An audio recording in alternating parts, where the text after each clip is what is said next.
नमस्कार, स्वागत है आपका नादी टीवी पर। मैं हूं आपके साथ अभिषेक। उत्तराखंड का special debate show prime time देख रहे हैं आप, और आज चर्चा करेंगे अंकिता भंडारी मामले को लेकर, इस हत्याकांड को लेकर, जहां अज्ञात वीआईपी कौन है। उत्तराखंड के इस बहुचर्चित अंकिता भंडारी हत्याकांड ने एक बार फिर प्रदेश की राजनीति में उबाल ला दिया है। इस मामले में वर्षों से कथित वीआईपी एंगल को लेकर सवाल उठते रहे। अब उसी मामले से जुड़े विवादित ऑडियो प्रकरण में भाजपा के ही पूर्व विधायक सुरेश राठौर की गिरफ्तारी ने नई बहस को छेड़ दिया है। अभिनेत्री उर्मिला सनावर द्वारा जारी कथित ऑडियो क्लिप के बाद प्रदेश में सियासी घमासान शुरू हो चुका है। सीबीआई जांच की मांग उठी, मामला लगातार सुर्खियों में बना रहा, और अब सुरेश राठौर को 14 दिन की न्यायिक हिरासत में भेज जाने के बाद कांग्रेस सरकार और जांच एजेंसियों पर सवाल खड़े कर रही है कि भाजपा इसे सुनियोजित दुष्प्रचार और नेताओं की छवि खराब करने की साजिश बता रही है। सबसे बड़ा सवाल यही है, क्या सुरेश राठौर की गिरफ्तारी सिर्फ कथित फर्जी ऑडियो और अफवाह फैलाने के आरोपों तक ही सीमित है, या फिर इससे वीआईपी एंगल का सच सामने आ पाएगा? क्या सीबीआई जांच से सभी सवालों के जवाब मिल पाएंगे? आज इसी पर चर्चा करेंगे। उससे पहले देखिए ये रिपोर्ट।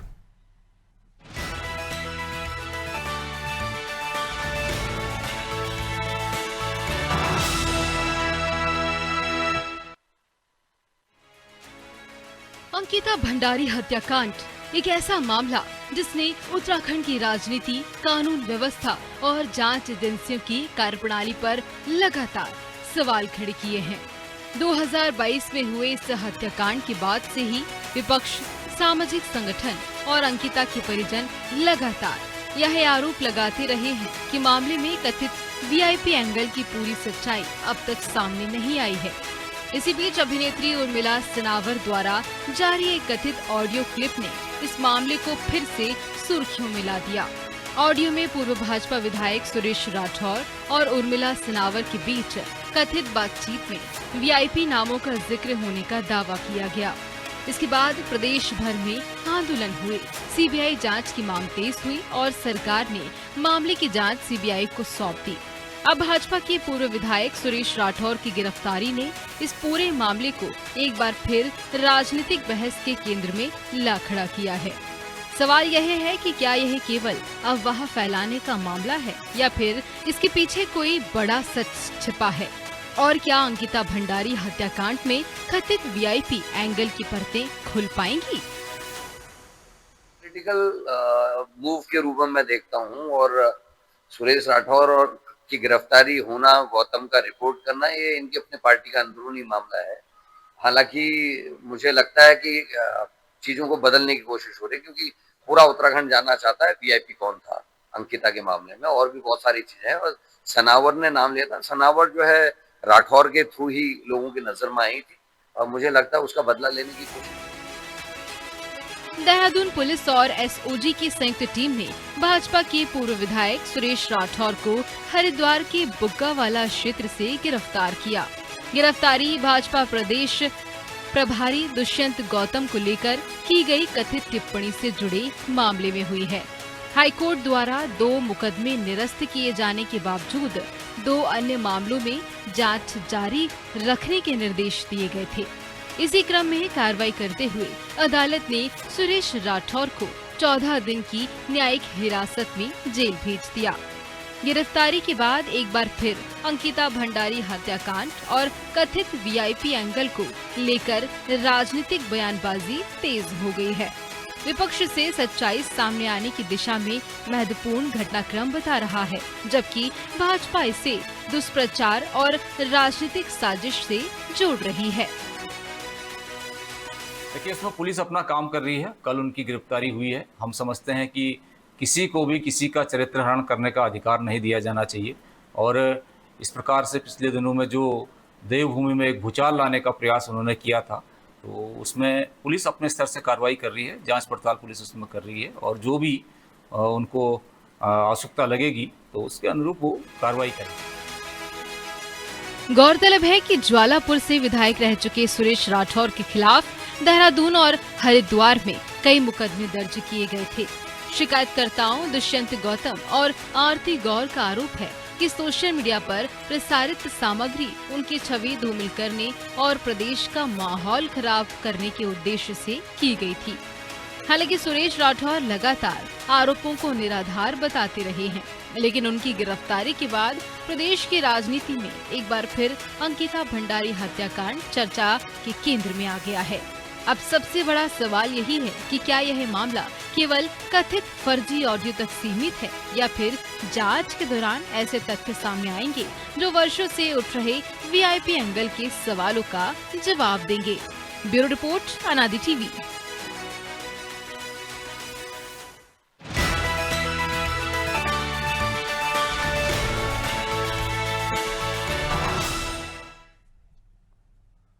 ये बेहद गंभीर मामला और इसको लेकर लंबे समय से सवाल उठते रहे हैं कि आखिर अंकिता भंडारी के हत्याकांड के पीछे कौन जिम्मेदार है।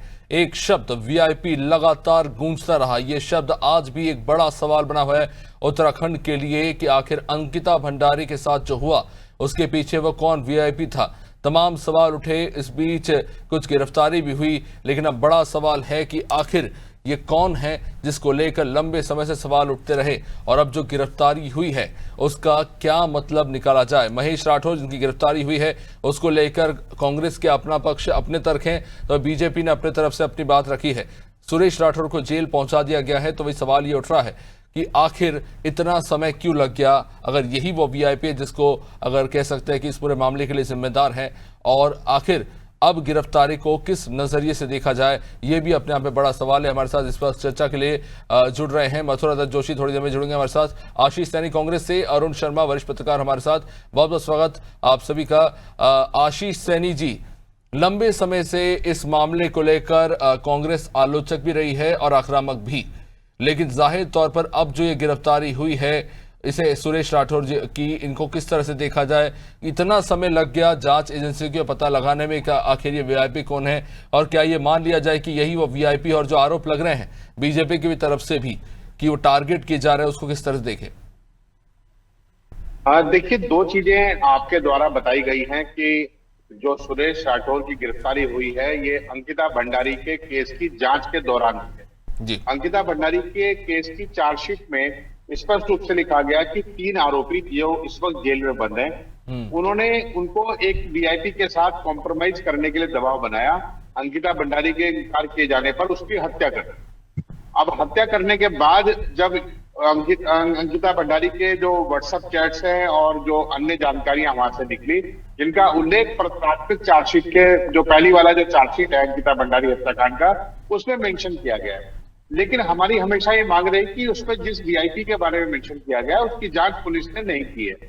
लेकिन अचानक से 18 दिसंबर 2025 को एक बातचीत सामने आती है जिसमें, जो शायद नवंबर के महीने में कभी रिकॉर्ड की गई, जिसमें पूर्व विधायक सुरेश राठौर और उनकी दूसरी पत्नी उर्मिला सनावर का नाम उसमें बातचीत के दौरान सामने आया।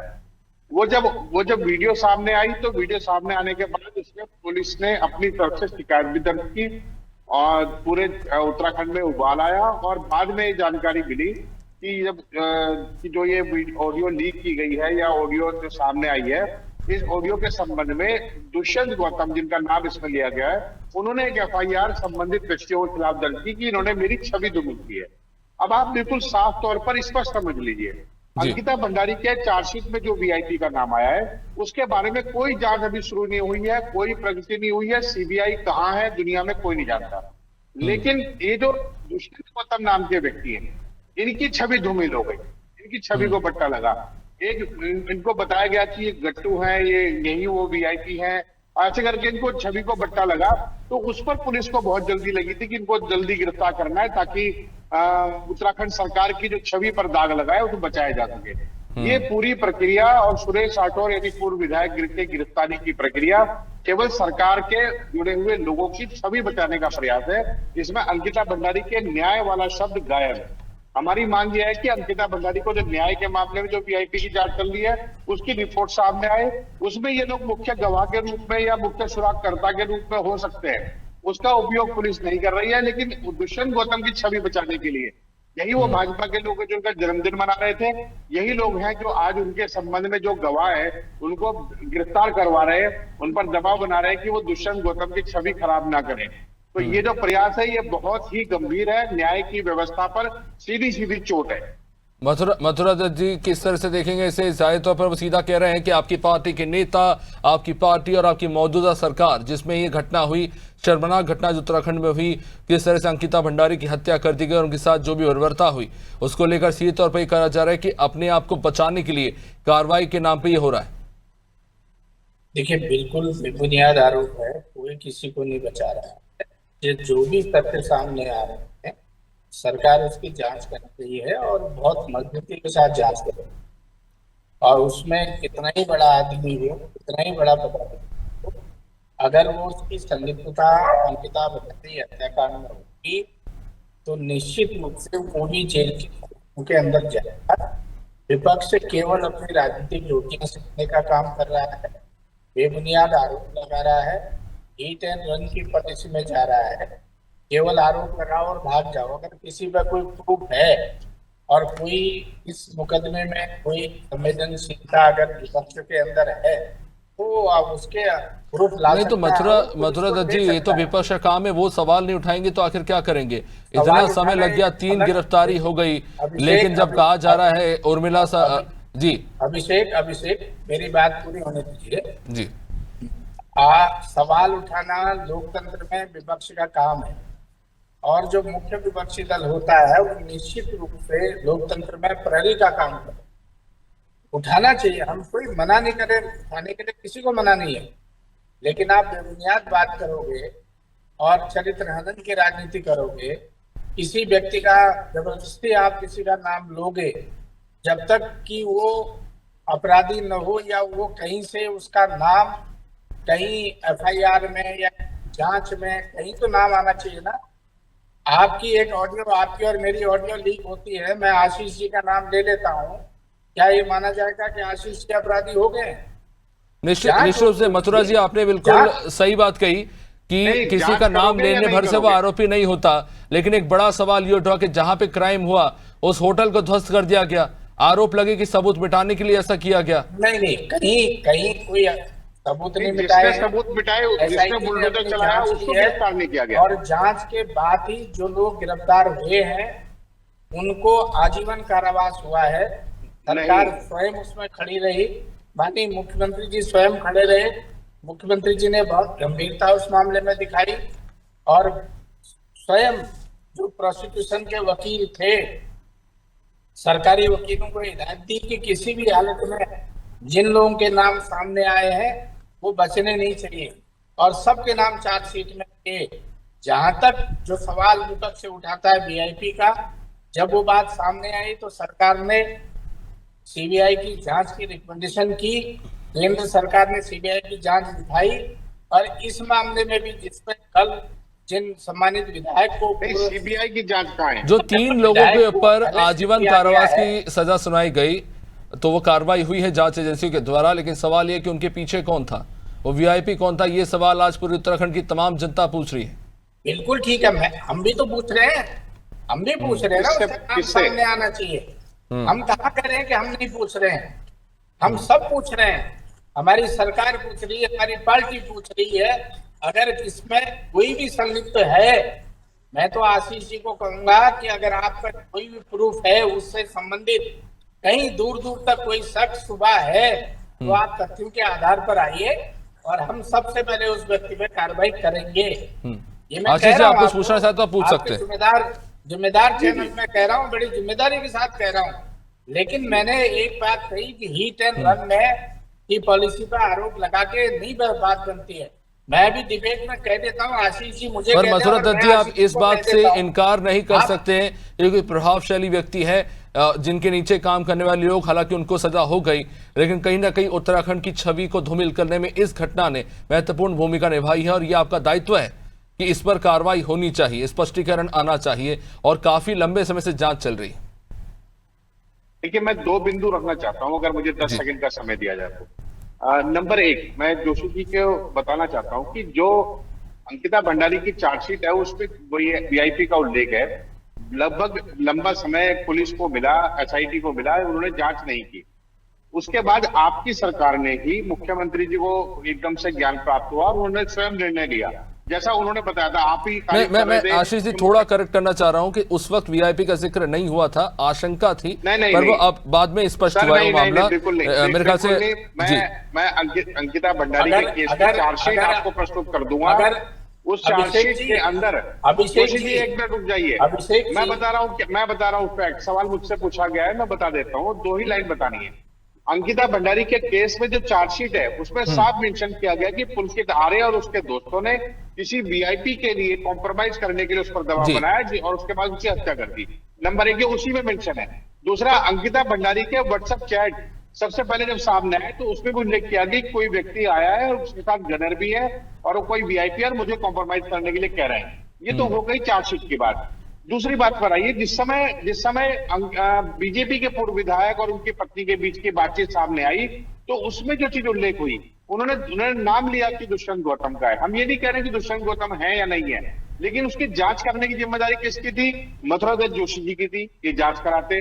लेकिन इन्होंने जांच कराने के बजाय दुष्यंत गौतम द्वारा लिखाई गई रिपोर्ट कि सुरेश राठौर ने उनकी छवि को खराब किया है, उस पर कार्रवाई की है।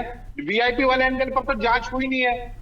कहां हुई है? ना अंकिता भंडारी की चार्जशीट वाले मामले में और ना ही उसके बाद जो दोनों की बातचीत सामने आई उसमें जो एसआईटी गठित हुई और केस सीबीआई को सौंपा गया, उसमें भी अभी तक कोई जांच सामने नहीं आई है।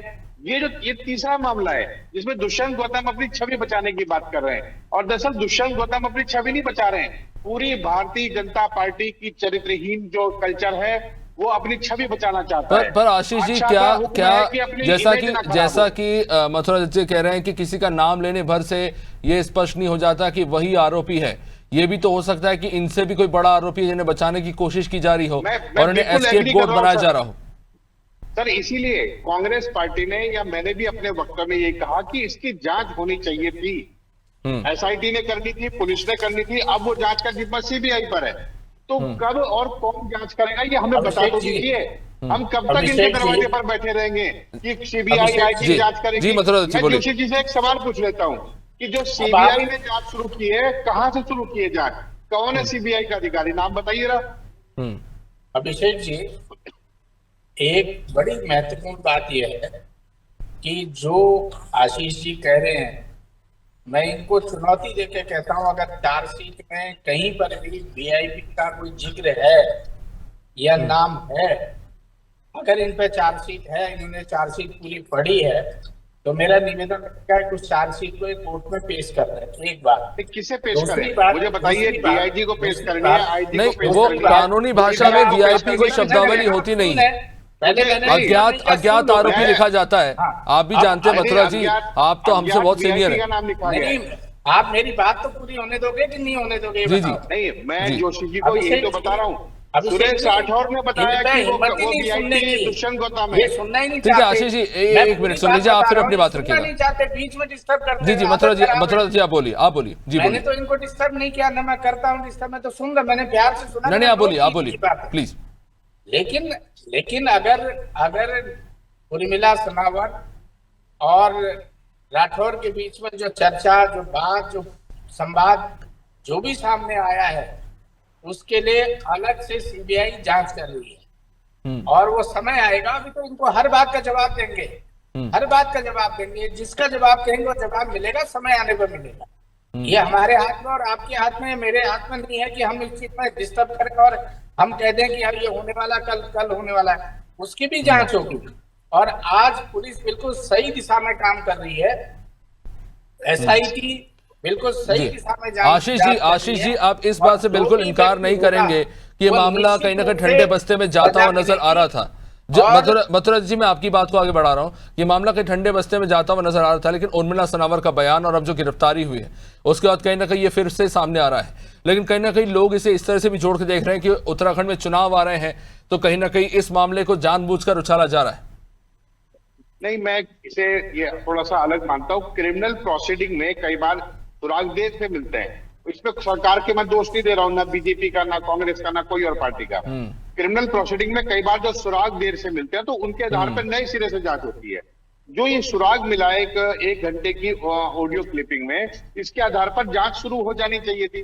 अब जब उर्मिला सनावर को ढूंढना था तो पूरी उत्तराखंड की ढूंढ नहीं पाई, एक दर्शन भारती ने ढूंढ लिया।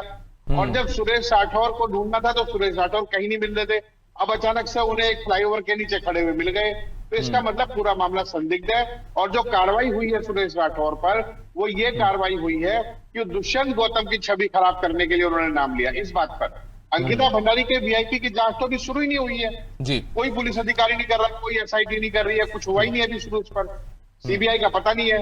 हाँ, नहीं, निश्चित रूप से आशीष जी ये महत्वपूर्ण है। और खैर समय काफी सीमित है। हमारे साथ सीनियर पत्रकार अरुण शर्मा जी भी जुड़ चुके हैं।